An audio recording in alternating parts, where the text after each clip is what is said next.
Par défaut, on doit toujours remettre ChatGPT en contexte à chaque nouvelle conversation. Et c'est là que peut intervenir là, une des fonctionnalités très intéressantes de ChatGPT, qui est la personnalisation. Donc, j'y accède à partir d'ici.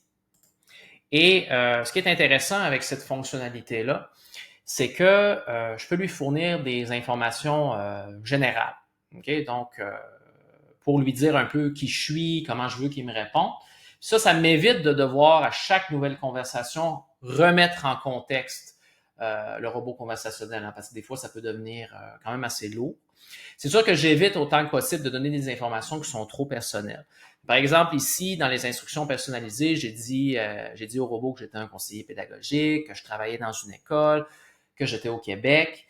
Et ça fait en sorte que à chaque fois que je vais lui poser des questions par rapport au programme, que je vais vouloir, par exemple, avoir des idées d'activités à faire en classe, ben, il va toujours se baser sur le programme de l'école québécoise pour me répondre.